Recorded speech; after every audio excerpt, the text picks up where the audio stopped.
meeting. He was able to attend today. I don't think I see him on here yet, unless he's with you, Heidi. Is he with you?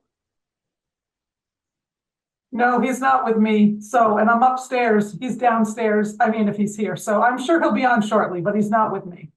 Okay. So, for the correspondence, I can talk a little bit about some of the stuff that we received.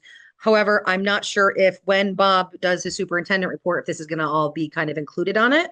Um, Decoupling capital spending from per pupil spending. We did get an email from um, Carrie Bristow to Windham Central Board chairs. And oh, Bob is on. Let's see if once his audio is there. Can you hear us, Bob? I sure can. Welcome. So I'm very glad that you're here, and I apologize our agenda didn't reflect that. I was very happy to hear you're joining. So when we get to the changes of agenda, we're going to make sure we add all you into those spots, okay? Perfect. I'm going over correspondence and some of the stuff that we received as correspondence. I wasn't sure if you were going to touch on in your superintendent report, like the decoupling capital spending per pupil or the independent schools for elementary choice, that the eligibility for the specific schools. Were those things that you were going to touch on, or should we maybe talk about it during correspondence? Yeah, we can talk about that one during mine for sure. Yep. I Okay. wasn't necessarily planning to, but remind me each time and we'll do it. You got it. Okay. So I'll move those along. The other piece of correspondence we had gotten from Sally Newton regarding the Historical Society and their Spud Fest, but that is actually under new business. So we will get to that, but just to recognize we did receive stuff from Sally. Kate or Deanne, is there other correspondence that you guys can think of that maybe I'm missing? Nope, nothing from my end. No, I had forwarded you an email from Susan Persa about the procedure for the waivers, but I don't know if that needs to be done in meeting. Okay. Yep, that'll be fine. And we can also discuss that when it comes to that section of the agenda. So without any further correspondence, we can move on to public comment. Is there anyone here for public comment? Looks like Michael, you may be the only one here from the public. So, all right, moving on. Changes to the agenda. Before Bob was left off, under new business, we can add the superintendent report. My question is, I also know Heidi is on crunch time. She's only going to be here. She has another meeting that's going to be coming up. So, Bob, are you okay if we kind of bump Heidi up before you? And then any questions I have or anyone has regarding financials, so she needs to move? Okay. So for clarity for Meredith, who's taking the notes, the changes to the agenda is we will, Heidi is going to give us the stuff, but we will also probably just discuss some of the financials while we have her, and we will be adding the superintendent report. Any other changes that are things that you guys, Kate or Dan, would like to see to the agenda? None from Kate. Dan, you're good? Cranking along. Okay. So Heidi, you can go right ahead. The education funding and the unaudited fund balance report. Okay. You have the floor. Okay. When it comes to the education funding update, I wasn't sure what you were looking at. I can tell you that on the SU level, we're going to be looking into some of the title funds that come in that help fund some of our special education costs. Some of those title funds may be going away next year. I have talked a little bit about that at the SU meeting. I'm still trying to get a handle on what exactly, which is very difficult because information is complicated and changes periodically, but we are potentially looking at less funding for fiscal year 27. And so as I start diving into budgeting, that will be something I'll be taking into account. The good news when it comes to Windham's budget is that you are ending with a surplus.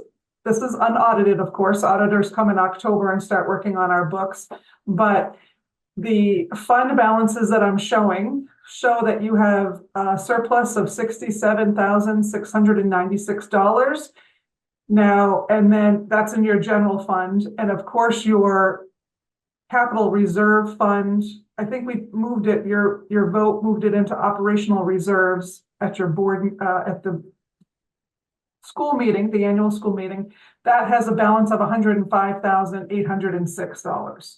So that's a total of $173,502. I wanted to point out, and I'm sure some of your voters will be asking this question.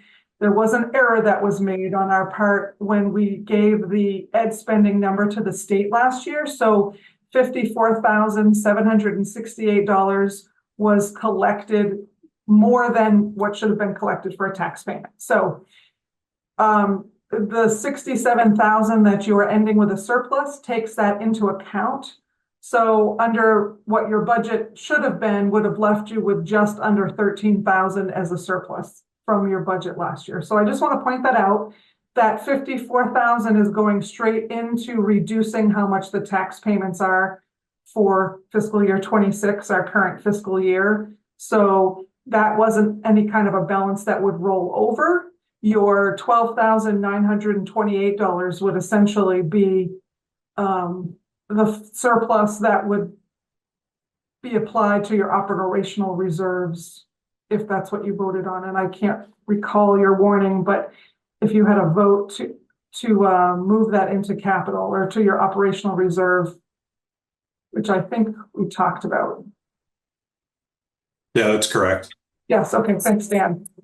So that 12,928 would then be rolled over into your operational reserves. Once we have an audit completed, they'll give me the go-ahead to roll that into the $105,806. So otherwise, you were pretty much, your budget was pretty much right on. You didn't collect as much in local revenue as we had hoped for last year with the use of the building.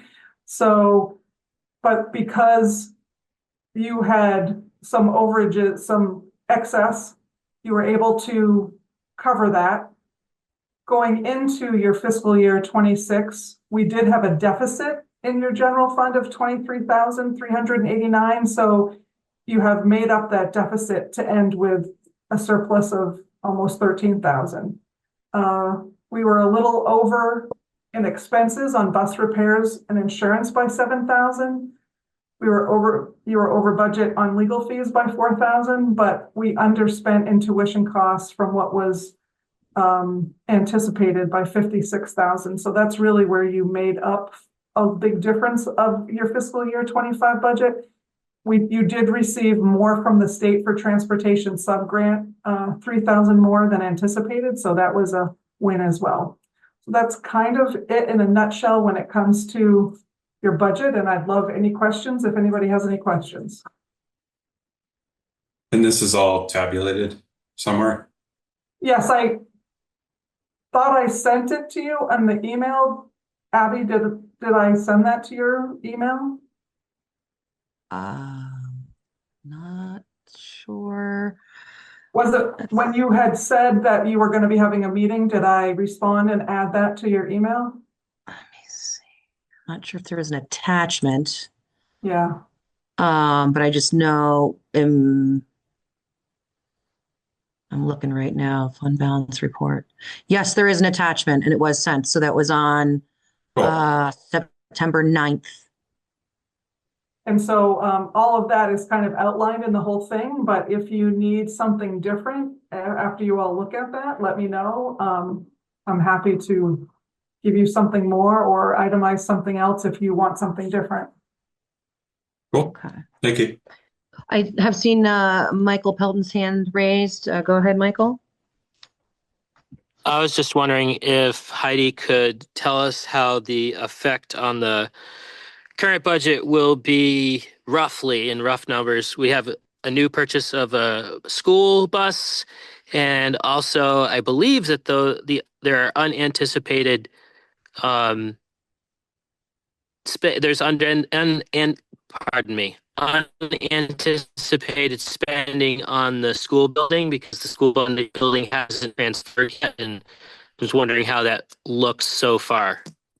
So the school bus purchase, and I didn't pull that information from the current school year yet, but the school bus, which I believe was 50,000, is going to come out of your operational building reserve, operational back to the supply reserve. Bike So ride, we're not in a hurry yet. that's 105,000, or it was at the end of the fiscal year One 25. potentially. So it's gonna be 55,000 for fiscal year 26, so that'll be reducing there. I understand that there's building expenses. A few of them have come across my desk for payment. What we really don't know yet is how much you're gonna be putting out for tuition, because usually we've started getting names and we've gotten one bill for tuition, but we haven't got all the tuition for the enrollment. I hasn't come across my desk yet, so I hate to give you an idea of where we're looking at for this budget until I have a good handle on how much is going out in tuition. If we are below what we expected, then the coverage of those building costs will be covered. If not, the board could choose to use some of what will be left in the operational reserve to cover some of these unanticipated expenses. But again, I need another month or so to make sure we get a handle on all tuition kids before I feel like I can really give you a more accurate number or expectation.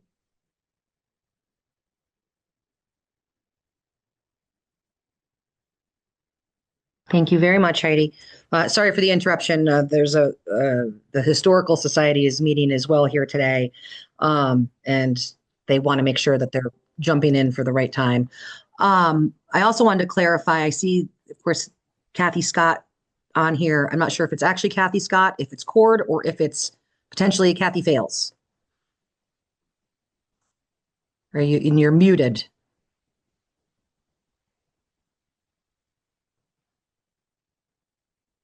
Oh, I don't know. I think we might, but that is, I know Kathy Edgerly was going to be here as well. So, I wasn't sure if they would have questions for you, Heidi. So that is the information you shared for the unaudited fund balance report. The student enrollment, I know Bob had sent kind of a nice little chart. Is there been anything updated? I just have it printed off here, but is there anything updated, or is this the numbers we have?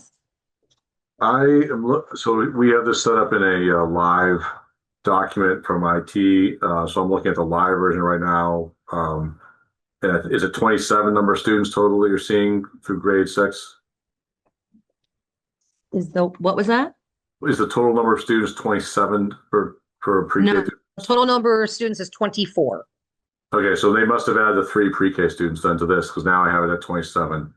And Oh, this isn't even showing pre-K. right, I think this was an update to the system. So now the pre-K ones are there. These are the kids that go to private pre-K that the 10 hours kind of flows through. So yeah, the rest of them, K through 6, are still 24. So nothing has changed as far as our records go at this point. Okay. There's a workflow that IT or our data person is working on with Heidi and the towns to ensure that because he did believe that there might be a new family that did register, and has a kid maybe in Chester Andover maybe, and so we were waiting for the schools to confirm that that's who they're reporting. But so there might be some adjustments to that number as we get into the census, which is in October. So we can update you guys as we know for sure. But they have to confirm the kids' town of residence when they're in the school they're registered at. So we need to wait for the schools to report that to the state so we can confirm that. So keep in mind that when there is an ADM number that's being used, it's going to be based on a rolling average. So even adding 2 kids in 1 year will really impacted by 1 kid, Heidi, because it's a 2-year average. Does that sound right? Yeah. Yeah, sorry. So at any rate, yeah. So we'll continue to update you as that changes. But at this point, I believe that is a pretty accurate number. Okay, thank you. And so the bus replacement and assessment of future maintenance. Oh, I'm sorry, Michael, did you have a question? Yeah, I was hoping that perhaps Heidi or Bob could make sure and get the student numbers as soon as possible to Kathy Fales. I know she's working on a grant in which she needs those numbers. So if that would be something they could do, that would be superb. That's part of why I was asking for what if that's Kathy Scott or if that is Kathy Edgerly using something at the town office that was Kathy Scott's, or Cord, because Cord could also join in and jump to talk about the bus stuff. So I'm not sure. I'm going to guess it's Kathy Scott. But if you're on the phone, Kathy, do you guys know the code to unmute for people on the phone through Zoom? I know Well, it's And dark. hey, my computer just died. This is Dan, but I'm back up. So Now, Yes, we can hear you now. thank you. It's Kathy Bales, and the computer froze, and we lost. So I'm on the phone, and yes, I thank you, Michael. I do need the number of children for a grant I'm working on, and so Bob, I could send you an email, or then you'd have my email to You send me can, that data. yeah, you can, or the board can just forward you that document that I sent you. That's that I sent them. That should be a public document as once you were talking about it. So, either way, whatever works for you, Kathy, let me know. Okay, that's fine. I can get So it Kathy, from I guess the question with the grant is that if they're getting information and we don't know if it's going to vary or be different, I think from folks that I've met in town, it may reflect a little bit different numbers, but I could be incorrect. Does that if it's off by a few, is that going to matter with the grant? Is it something that there's a deadline for the grant that you would need it if they get updated information for October? I mean, I can't, what, it would be like probably 1 or 2 children. It probably wouldn't make a whole lot of difference. And I doubt that they're going to come and test it. I would just like it to be as accurate as it could be, on general principle. Yes. And, Okay. and I was just curious how, Bob, because I'm dense in this, how do you learn how many children? Are people required to register how they're educating their children?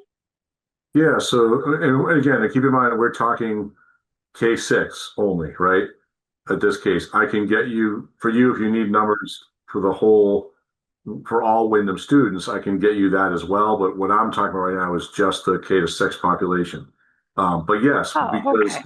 because either way, wherever they go, the place that they go has to bill this district for the tuition. So whether they go to Townsend as a public school and Townsend bills the Windham School District for the tuition, or whether they attend the mountain school, we get bills. In fact, I have the mountain school bill right here.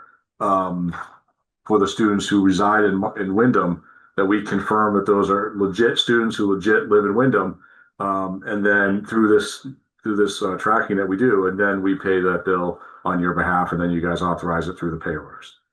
So yeah, we do. Otherwise, And what about if they're not registering in a school and they're doing home study, that's a different animal. And those, because there's no tuition associated with that, those we find out a different pathway through the state, but we don't. That's a different kind of thing. Okay. And what happens to homeschool children? How are those found out? Yep. So when once the AOE approves a home study application, I get a monthly report from the Agency of Education that details all the home study approved kids for this school year that live in any town in my SU. And so we can identify the ones that are Windham residents. In fact, in that sheet that I sent you, I believe it shows 3 students that are currently being homeschooled in your district. Great. And that's, again, just K6. There might be more in the upper grades, but that's just K6. Yeah. Thank you. But I can give, if you tell me, Kathy, what you're looking for, the numbers and how many are school age kids, how many are in public, how many in private, how many are in home study, I can provide all of that information to you. Perfect. I'll send you a little graph and then you can send it back. That's excellent. Awesome. Thank you. Absolutely. Okay. Is there any other questions for Heidi? So we are going to move real quick into the financials. So let me pull that up because I do have a question, Heidi. The Alliance Group Services, isn't that the heat for the building? That was an invoice that came in late. So it was for springtime. Let me just double check because I have it right in front of me.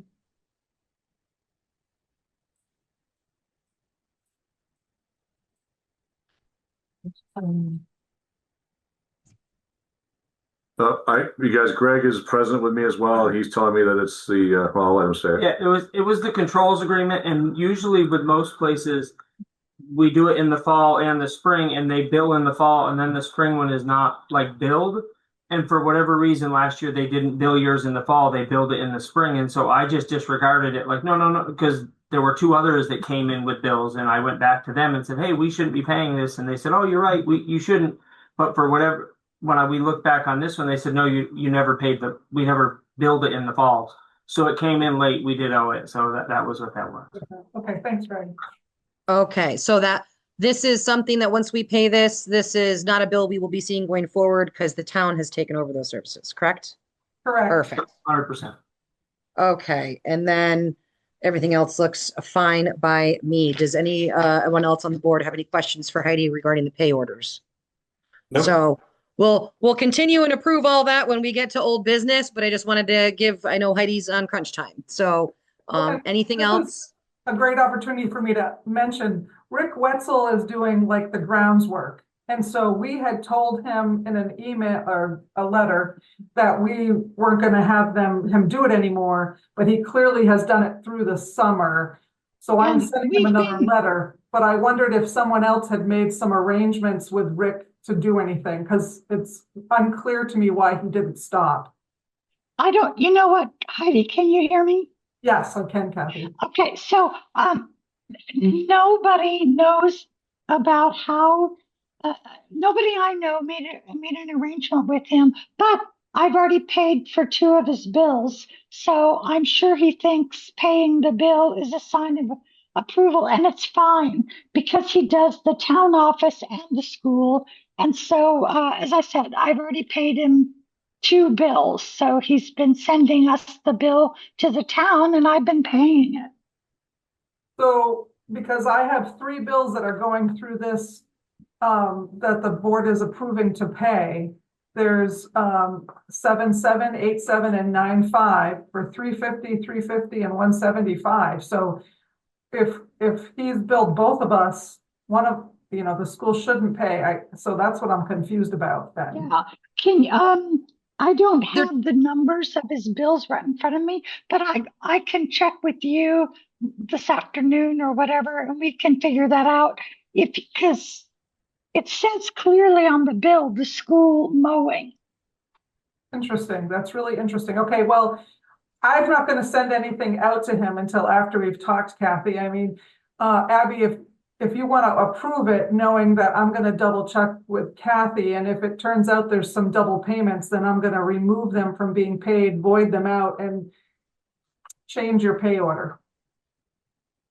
Okay, so it looks like the bills, 778795. So I think we're with what we were budgeting for, right, was after July 1st. Right. So these would be beyond. technically kind of falling into that. And Yeah. so making sure that, so for this pay order, when we get to it, you're saying approve it as is, and then you'll figure that out and adjust it. If there's changes at the next meeting, I'll bring to you we'll revise it and say that the changes were made, and we'll put in a new amount. Does that seem fair? So we can at least get the other bills paid? Yes. Okay. That does. Perfect. And so that answers that question for financial. So Heidi, gosh, you got a couple minutes here. You can take a breather before your next meeting. Okay. Thanks so much. Thank you so much. Yeah, Appreciate you. Yeah. Bye-bye. All right. Thanks. Bye. So Bob, would you like to do the superintendent report? Yeah, absolutely. So I'm just remembering one of the things that you guys had as far as correspondence had to do with a list of eligible schools for receiving public tuition. That was one of them. Okay. So I sent out this to all the districts that have some element of choice as after Act 73 was passed. And and basically what Act 73 did was it required that any school that receives funding from public money, in other words, any independent school, it had to meet certain criteria. One of them had to be in state, and it had to have at least 25% of their students in previous years be paid for by public money. So, any school, I'm going to give a high school example because it's the one I know, Vermont Academy did not make the list because they did not have at least 25% of their students being paid from choice towns. So Vermont Academy did not make the list, but like Stratton Mountain School did make the list because more than 25% of their students were paid for by public money. So the list that has come out, there's 18 schools. The list has been sent out to folks that need to know about it, and we will not pay tuition for anybody on a school outside of that list that started after July 1. So if the student was already there, we would have paid it. But in your case, it's kind of a moot point. There's really only currently on the list one school that you guys are paying tuition to. It is on the list. It's Mountain School. It's approved. And so we're good to go. It doesn't have any other implication for you guys. Because for the secondary, for you guys, it doesn't count for secondary because you're still part of the West River Union. But they could go to Long Trail. I'm trying to think of regional ones. I guess Black Expeditionary School, Black River. I'm not sure what grades that is, to be honest with you. Maple Street School. So there's a couple sort of in Southern Vermont region. But yeah, for you guys, it's just one school, and that's where your kids go that aren't public, and it is on the list. So I'm happy to take any questions about that or answer more about best I can about that, but that's what that list was about. Does that make sense? Okay. And we'll be cross-checking that for you guys. We won't pay the tuition for you. We'll stop it before it happens. Okay. Also let me see, I wrote it down here. You'd sent an email this morning from VSBA, an update. I don't know if you wanted to talk. Oh, Michael, I see your hands up about that. So before I move on, go ahead, Michael. I'm just wondering if maybe Bob or somebody could draft some sort of document to put in on both websites, the town website and the district website, so that when people are thinking about this concept of choice, they're not confused as to what choices they actually have. Yeah, actually, it's not a bad idea. I'll have to go back. We had worked on some documents that were at the time on the school site that is now gone, but it's been transferred to the town site. That I just put it on the top of those documents. Man, that makes the most sense because then as people are enrolling, they can see the actual statute and how it references those schools. It'd be unfortunate if they tried to enroll in a school that they weren't going to be tuition paid for. If they're confused, they would put them in a bind. That'd be terrible. Yeah, and those schools that aren't approved also know this, and so hopefully they would be honest about that too. But yeah, but I see your point. I think that's an easy thing to add to that document. Abby, you were asking about the VSBA weekly update that was sent out This morning, and that there was things to register for and to pay attention to, and I didn't know if you wanted to kind of touch on that. I didn't get it. I just kind of glanced over it. Yeah, so I mean, this is a weekly thing that comes out from the VSBA to all you guys. Should get copies of it. My forward of it should be secondary. You should get it as a board member anyways. If you don't, let me know and I'll make sure the VSBA has your email address, but they should. A couple of things that they're in this. So there is an annual meeting coming up for the VSBA, and there is a link to register to that. Tied to that annual meeting is the annual BSA VSBA joint conference, which is happening in October. Abby is registered for that and will be attending as your chair because there's some required chair trainings with superintendents. And I will be there as well, and some of the other chairs from around the SU. One of the things that is new, and we'll be having a little bit of a primer on this at the SU retreat. So I'm going to back up and explain the SU retreat first, because Kate's new. We have every year the SU board does an annual retreat, and it rotates from location to location. This year it's in Dover. It's October 22nd. It's a Wednesday night. We typically do a meal. We do some report outs of what's happening in the SU. So the state of the state, if you will. And oftentimes we've had some legal training as well. This year we are having some time with Pietro, Lynn, who is one of the attorneys that represents school districts across the state. He's going to be talking about new open meeting law changes and a little bit about boards' roles in quasi-judicial hearings. For example, you guys haven't seen one of those recently, but in Stratton, whenever they have a residency thing that comes through, if the residency is denied, the family can appeal the residency, and therefore they can appeal to the board. The board becomes the decider, if you will, and that's the quasi-judicial type situation. So boards are often put in those situations. Sometimes it's around staffing or grievances or things like that. You guys don't have to deal with that. Sometimes it's around student expulsion hearings. Again, you guys don't have to deal with that. But for you guys, it's still good training. And the open meeting law rules have changed a little bit. And so he'll review some of that as well. And there's some really cool resources in this link. If you go down to the governance tip, which is just scroll down one page, there are some at-a-glance guides for board members on executive session and on open meeting law, which is great. I've got them printed out and laminated, and I'm going to get them to you guys so you have hard copies of those as well. Oh, you already did it, Abby. Way ahead of me. Oh no, I need a new one. This is the old one. Well, that's the old one. So yeah, there's new ones. I got them printed in color. They're going to be laminated. It's going to be great. Very fancy. So I'll get those up to you guys as well. I'll have them at the SU meeting too if you're there. But yeah, there's a meal. We serve a nice meal. It's going to be in the Dover School. So the meeting will start at 5 with the legal training, the dinner at 6, and then at 7 we'll go back to the rest of the meeting and do the articles of business and some policy stuff and other things as well. But it's open to, you don't have to be an SU rep from your board. All board members are invited from any board in the SU because it's the retreat. So anyway, so there's that. And so that's one thing I just wanted to highlight. The legal update that'll happen, but those two at-a-glance guys are right there in that thing as well. The only other thing that's going on, and I think I've been told that Abby would get a link to this, that the VSBA might have forwarded to Abby, but it's a survey being conducted by the redistricting task force. Do you know if you've gotten that yet, Abby, or not? You have not. No, okay, so every chair in the state is supposed to get this survey. It's not going to come from me. It's going to come from the redistricting task force, and I believe via the VSBA. So keep an eye on that.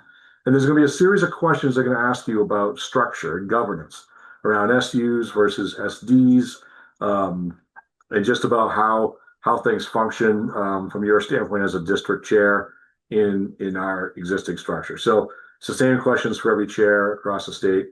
You guys, I don't know the timeline on that, but when Abby gets the email, she'll be able to tell you that. Maybe you guys are doing it in your session together. Maybe she's just filling it out for you. That's up to you guys how you do that. But the task force is taking that information and compiling it to help determine which direction they're going to go in. And just a quick reminder, the short version of this is by December, the task force has to issue a report that has up to 3 different maps of how redistricting could be in Vermont. At least one of those maps has to be containing the possibility for SUs. So those 3 maps, or those up to 3 maps, because doesn't have to be 3, it could be less, will then go to the legislature in January, and their work will begin to either adopt one of those maps or to reject all of them and develop their own. We don't know. The next step in the Act 73 piece around funding will not change until a map is adopted. So they're doing governance first and then funding. So until they adopt a map at the legislative level, there will be no changes to the funding formula, we're told. So that's what's happening right now. The other thing that's happening right now is the State Board of Ed as in compliance under 173 is doing a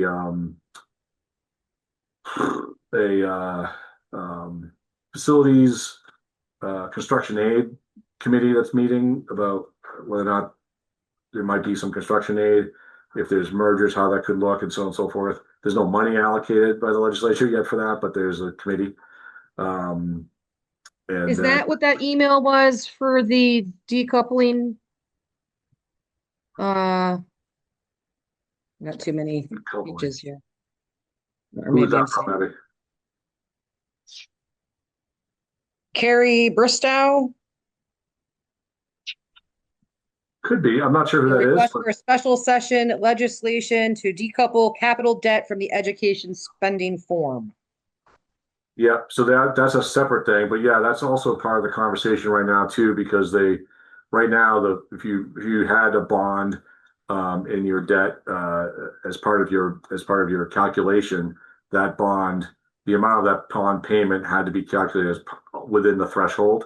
And there's a group that's trying to advocate to have that pulled apart so that previous bond votes to do building repairs or whatever will not count as a per student cost. You guys don't have any of those. I don't even know if there's any in RSU. I think maybe West River might have one. I'm looking at Greg right now. If they might be one small bond in West River. I think they were talking about their last meeting. Is that one paid off too? That out last year. Closed that out last year. We did. So yeah, RSU that's not a factor, but in other SUs it could, if you did a big renovation project, all of a sudden it jacks up your per student cost. So people are trying to get that taken out. So that's what that's about. So just to backtrack a bit to the task force for the task force and the survey or presentation that was going to get sent. Who is that from, Dwight? No, so there's two things. So yeah, There's there's two two things you're talking about. The first thing is the survey coming from the redistricting task force. That's the statewide task force, Abby. That's not the local one. And that is coming through VSBA, I believe, to board chairs. So that's just really direct communication to that task force. The SU formed I'm going to call it a study group, so we don't use the same names, all right? A study group to follow the work of the state task force. And that study group has on it representatives of each of the different structures within the SU. And so that is the one that Dwight is a part of, Dwight Borum, who's a River Valleys member. He has What's his last name? Borum. Borum? Boerem. Boerem.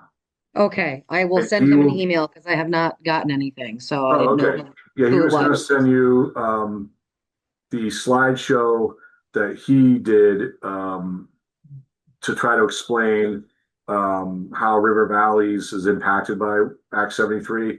A lot of it is good information, and I think that's why Rich wanted you to see that as well.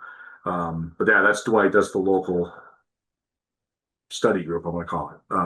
And that's the study group, just so folks are here, I am trying to become a part of, and they said they have to wait until October before we can discuss it further. So I'll be coming in, if possible, be coming in at the tail end to help with, whatever's going on and making connections. And that's kind of where we're at. I can't do much till then. Yep. And one of the things actually, Abby, you can do, there is one thing you can do in the interim. And this is what one of the things the survey is going to ask you about is, does your board want to make a statement, a public statement that you adopt, and it's non-binding, obviously, but a statement of belief that you then send to the task force on behalf of your community that says we want X or we want Y or we don't necessarily want X or Y. Just make sure whatever you don't give us Z, like whatever it is that you guys want to say. Stratton has already done this. Marlboro has already done this. River Valleys and West River have not done that yet. The ASU has not done that in a global sense.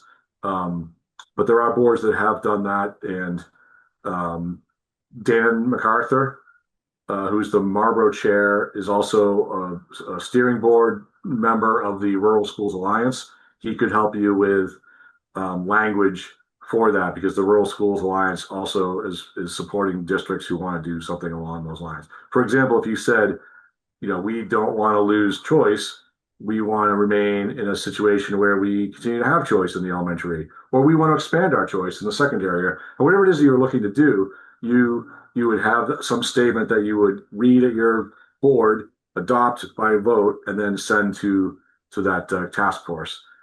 Again, they don't have to listen to it. They could rip it up and throw it in the trash, but at least you've then voiced your concern. So one of the questions on that survey is going to be, have you sent anything? And if so, what did you say? So that is something you can do in the interim. Perfect. That's good to know. So thank you very much. Yep. And since Greg kind of popped in, I'm not sure if he's going to be able to speak to the new bus, and any potential, now that we've gotten the bus, future maintenance things or costs that we should be having on our radar. He's coming. Thank you. The only thing that's left, we got the bus for 50,000. It's in. We've got it added to the insurance. We got your old bus taken off. So we ended up not doing the $1,000 on the trade-in. By the time we would have paid Cord and fuel to drive up there, Cord sold the old tires off that bus for like $800, and I was like, well, we would have lost money then. You know, I mean, we would have spent more than that, and we would have cost more than $200 to drive the other bus up there. So I said, just do that, and we'll scrap it with wherever it is. We're getting the cameras off it and getting the new camera system in. That's going to be like $2,500. So it looks like we are going to be in, like, we'll even be under the 60,000 that we asked for. It looks like we'll be well under that. And then it should just be general maintenance. So far, it's been running good. We had a 30-day warranty, or a 1-year warranty, 30-day, 1 year, whatever. I think it was a 30-day, like unlimited. Yeah. And so, but the guy was good. He put us right in touch with his maintenance guy who was willing to come down and do whatever. The bus seems to be a really nice bus. Got up on it with Cord. He seemed pretty excited. Yeah, I got on it yesterday with Ward up at Leland and Gray and asked him how he liked it. He was like, this is great. It's a great bus. So he seemed pretty happy. Yeah. So far so good, and I've heard from a couple of parents that, hey, the bus looks like it's nice, and we're glad that it's there, and so Excellent. Well, thank you again, Greg, for making all that happen. I know I was not at ease, but making big purchases and not knowing all the details is really tough. But it seems to be working out. And if there are things because it was used, I just want to make sure we're aware of and kind of have the maintenance timeline of what we need to do. So we're budgeting for that appropriately. Kate, go ahead. Oh, I've got 2 kiddos on the bus and the reviews were positive. That's all. So that was, so thank you. Thank you for all your help with that. And then all the last piece on that, is that also equipped? Do we have video, all of the security squared away for that vehicle? Because that was a concern with the previous vehicle. We said the cameras are they not transferred yet? I don't believe they have been yet. No. Right. We have to get the equipment off the old bus. So the old bus, the video stuff has to come off the old bus to get it moved to the new bus, but that is in process. So should be up and functioning. They want it as part of their trade-in program. Oh. So for us to get in on the new program of the new 4 cameras, they want the old gear. So we got to get the camera and the old DVR, and so then they'll bring all the new stuff. We give them the old stuff. And then couple weeks. I mean, what's yeah. Okay, couple of weeks. And so then where is the old bus located currently? At whatever, I don't remember the shop Cord brought it to, but wherever the inspection failed. Yeah, wherever he had initially brought it for the inspection is where it still is. And then when he said we'd get that stuff out of it, they were going to sell the tires off it and get that off it, and then that guy was going to take care of it for us. So to me, I felt like that was a win. Yeah. Okay, so before anything gets scrapped, right, we should make sure we have all that dots dotted and we know what we're doing, if that's all right, because if we got to get the stuff off of it and all of that, just keep us in the loop, please. Yep. And so that's really good. Do we have an ETA of when the cameras will be up and running? Any idea at all? Week or two. So until Cord gets back to me with the equipment, I can't schedule the other people. Right. So I guess we're waiting on Cord to get the equipment off the old one, and then we'll get the new equipment. I'll reach out to him now. Texting him right now as we speak. Okay, excellent. And then this actually, since you both are right there, can also get some time off of the old business. You two are the ones I need to get keys from. So when can I get your keys to the building? Because I need to be handing them out to town people, and I'm not sure how that's going to work. Do you want me to drop them at the town office? Town office, the best place. Inside, or that would be perfect. I can be in town. I'm in Townsend all the time. Do you want me to swing by and pick them up somewhere? Save you guys a trip. Stop by central office. Yeah, if you want to stop by central office, we can leave them an envelope for you on the front counter. I'll do that tomorrow morning. I'll swing by. Go team. Perfect. Awesome. Right. Thank you so much. Good. Thank you. Okay.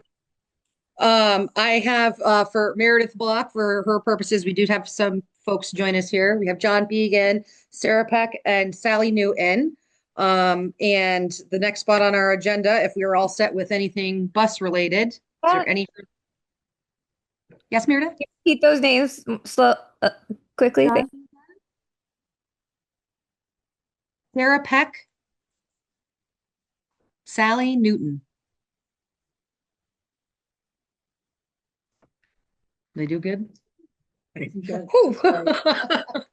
Whew. Are you okay, Meredith? You got that? Thank you. Oh, thank you. All right, Historical Society and the Potato Day. So that is correspondence we had received from Sally, and I guess I can let them discuss it, but I don't know if we want to just move forward real quick. I motion to approve the Historical Society using the building for Potato Day. Can I get a second? Second. On October 5th. Any discussion? I guess if you guys want to talk about this or say anything, we can do it now. Well, as a lot of people know, Windham has a history of potato farming.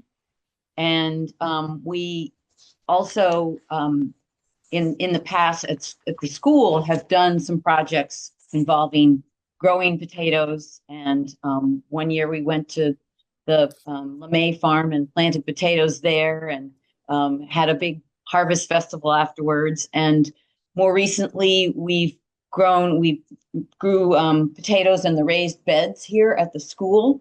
And after that started a tradition, which for a couple of years anyhow, which was Potato Day.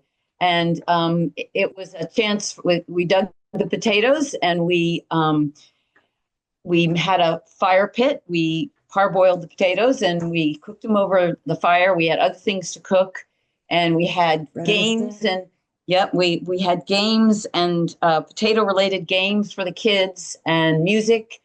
And it was a great family activity. One year we did it during school hours. Another year we did it after school, but the kids loved it. And so did the adults.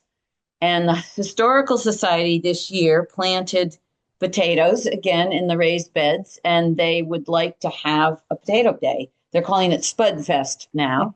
But anyhow, we would like to get approval from the school and also maybe the school board and also some support in getting the word out to the families because it's such a fun family activity. Yes, we have had a lot of fun. Yes, you've been there. I know we definitely can the fruits as best we can. So This year we're going to have a little bit of square dancing too, add to the fun.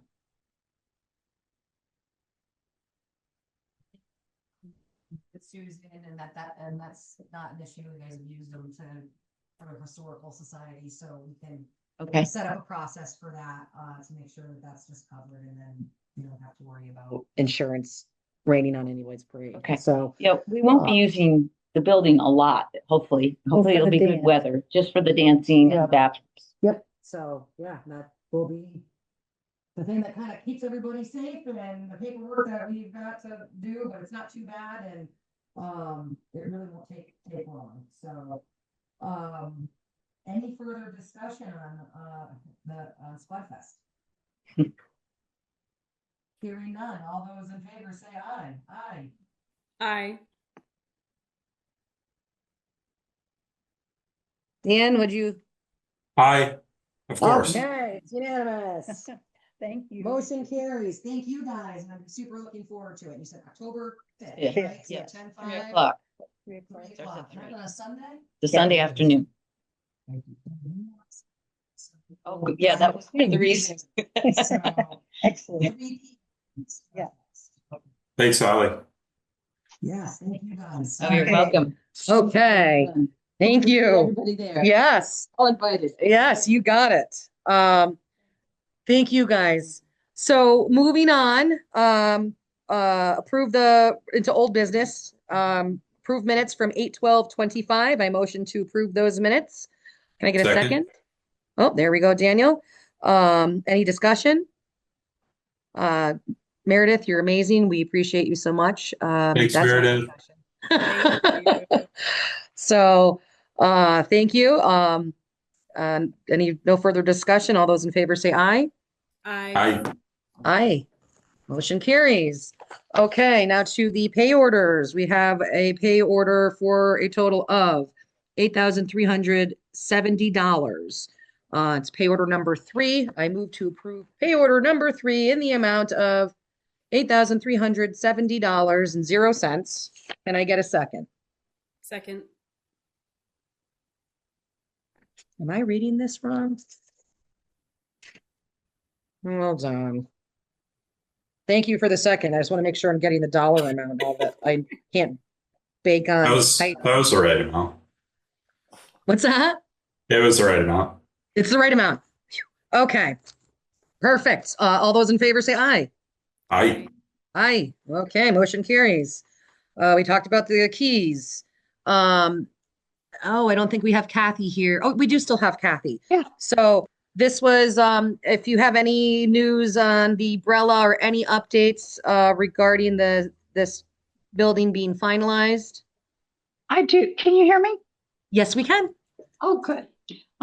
So we're still kind of in this problem where the lawyers for Brella found some documents that showed the town as the owner of the school building.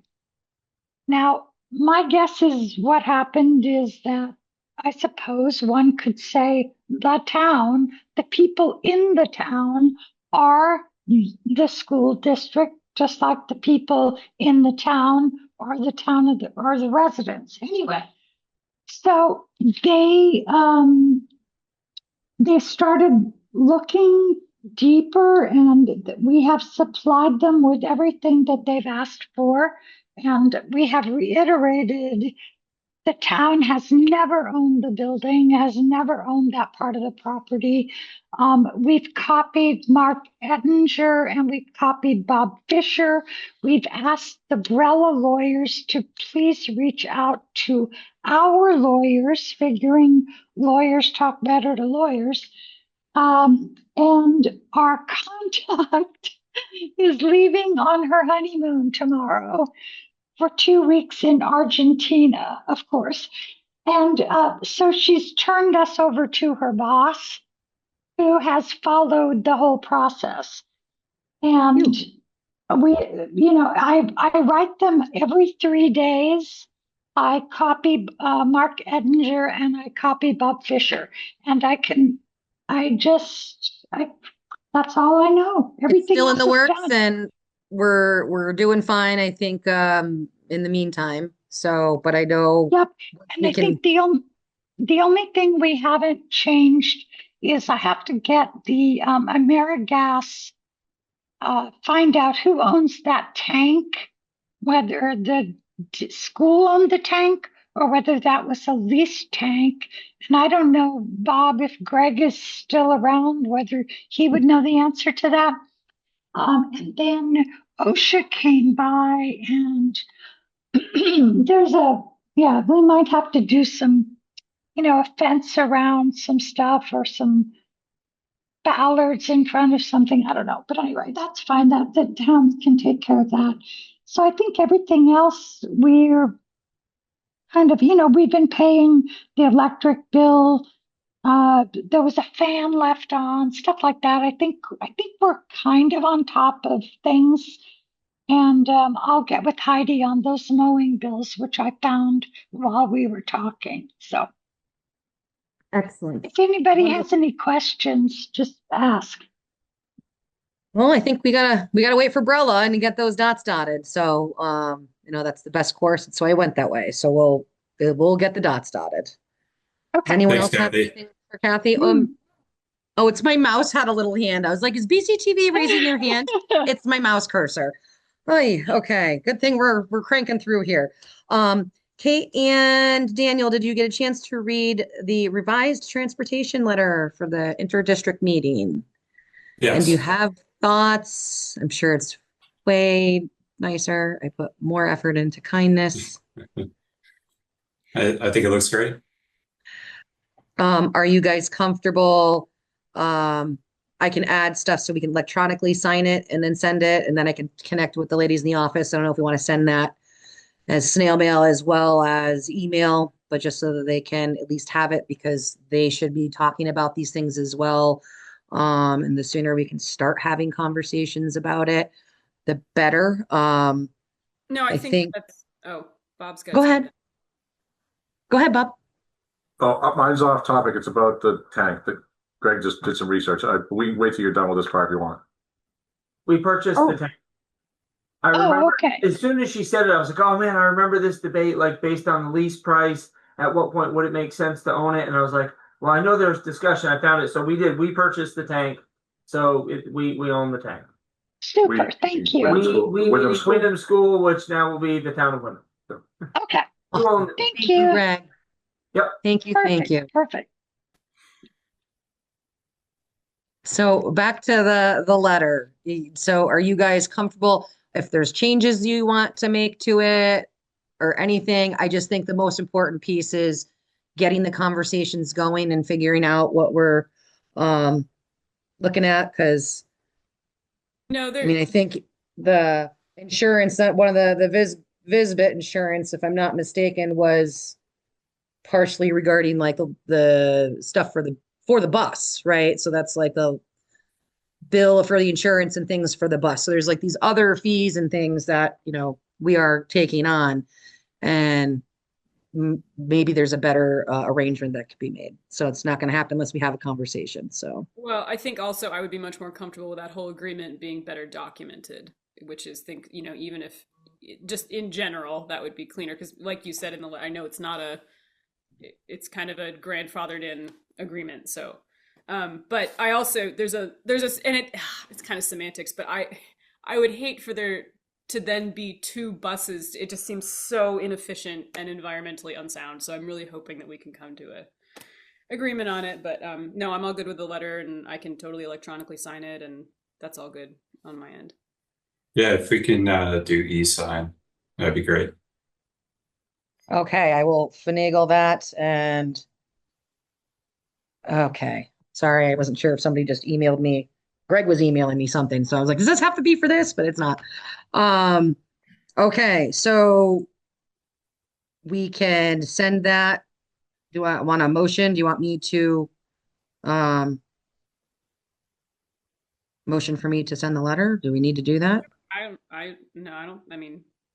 think so. I think it's Your call. We're in agreement. We're gonna send the letter.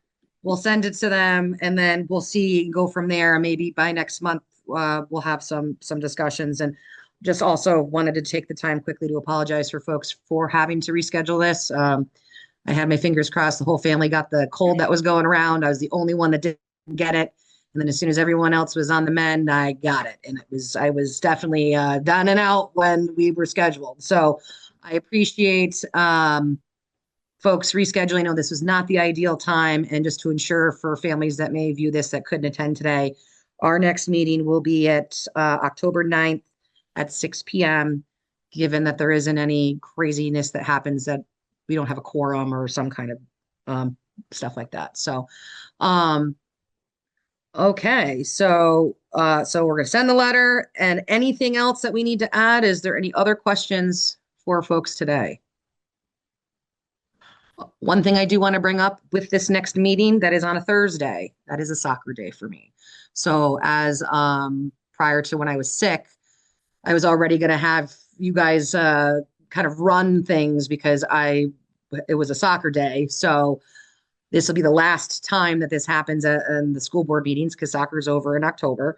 I will be able to be present via Zoom, but not running the meetings. So for the 9th, just so that Daniel and Kate know, one of you would have to moderate and just be able to run the meeting. And as long as my service is depending on where the game or whatever's going on I should be able to join via Zoom. But I'm not sure how well that service will be. So I just want to throw that out there so that's completely transparent. And then we'll be back to regular stuff come November. Any questions with that? Do we need someone at the school? I can do it. Okay. Okay, cool. Unless, yeah, and then you and I can figure it out. Yeah, we'll draw straws or rock, paper, scissors. rock, paper, scissors. Yeah. And who knows, if it's a rainy day and they cancel, I can be here. So I'm just saying that's something I know is going to be a wonky meeting for me if all the stuff works out. So with all that, is there anything else? Who wants to make the next motion? I move to adjourn. Motion to adjourn. All right, folks. Thank you, everyone. Have a great rest of your day and rest of your week. Second. Bye. Bye. Bye.